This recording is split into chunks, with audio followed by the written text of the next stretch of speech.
So, an overview. We are going to cover network security groups, NSG rules, NSG effective rules, creating NSG rules, and we are going to do a demonstration on network security groups. The first topic, network security groups. So you can limit network traffic to resources in a virtual network using a network security group. A network security group basically contains a list of security rules to allow or deny inbound or outbound network traffic. A network security group can be associated to either a subnet or a network interface card.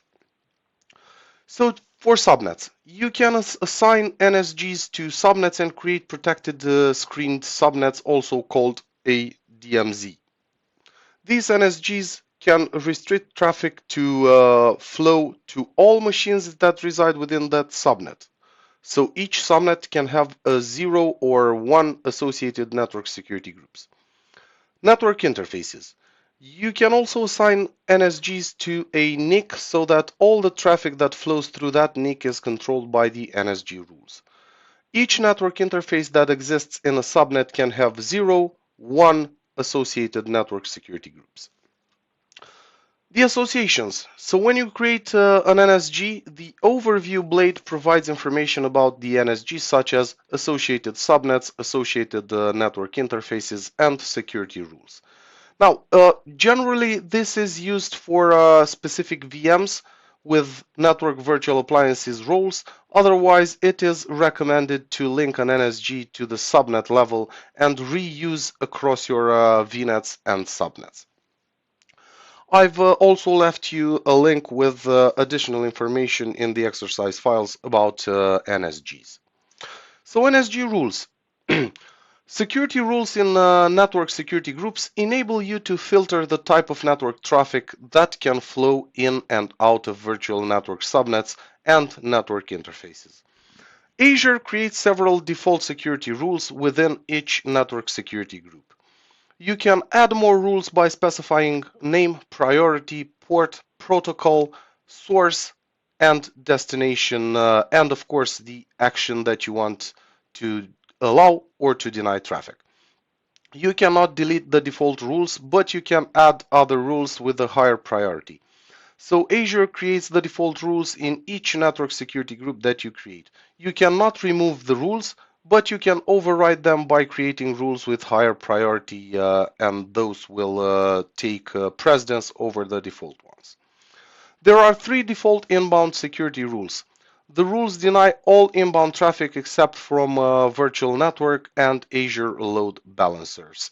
So basically in the slides you have the default security inbound security rules, and there are also 3 default outbound security rules, and the rules only allow outbound traffic to the internet and the virtual network, as you can see here in the slides. Now let's talk about the NSG effective rules. So be cautious when you want to apply NSG to both VM and the subnet level at the same time. NSGs are evaluated independently and allow rule must exist at both levels, otherwise traffic will not be admitted. So basically in this case, if there was, let's say, incoming traffic on port 80, you would need to have NSG at the subnet level to allow port 80, and you would also need to have another NSG with allow rule on port 80 at the network interface card level. So for incoming traffic, the NSG set at the subnet level is evaluated first, then the NSG set at the NIC level is evaluated. For outgoing traffic, it is the converse. Now, if you have several NSGs that are not sure which security rules are being applied, you can use the effective security rules link. For example, you could verify the security rules being applied to a network interface. And that is the effective security rules button highlighted here in the slides. Now, creating NSG rules. It is easy to add inbound and outbound rules. There is a basic and advanced page, And the advanced option lets you select from a large variety of services such as HTTPS, RDP, FTP, and DNS. Now, you would need to configure the service. The service specifies the destination protocol and port range for this rule. You can choose a predefined service like HTTPS and SSH. When you select a service, the port range is automatically completed. Choose custom to provide your own port range. Port ranges. If you choose a custom service, then provide a single port such as 80 or a port range such as from 1024 to 65,635. Or you can also go with a comma separated list of single ports such as 80, 1024. This basically specifies on which ports traffic will be allowed or denied by this rule. You can also provide an asterisk to allow traffic on any port. This would be like a wildcard. And then set the priority so rules are processed in priority order. The lower the number, the higher the priority. We recommend basically leaving gaps between rules, like setting the priority 100 to the other rule 200, 300, etc. And this is so it is easier to add new rules without editing existing ones. So you can enter a value between 100 and 4096 that is unique for all security rules within the network security group. Now that being said, let's do a demonstration on network security rules where we'll access the NSG blade, we'll add a new network security groups, and we'll explore inbound and outbound rules. Now, back in the Azure portal, in order to interact with the network security groups, we would just search here on the global search, just type in NSG, and we'll need to get to the network security groups blade. Now, as we already have a VM running, you can see that we already have a network security group here created, and that was created when we created the virtual machine. But let's create a new network security group. So let's click on the add button here. Let me put it in the same my resource group here.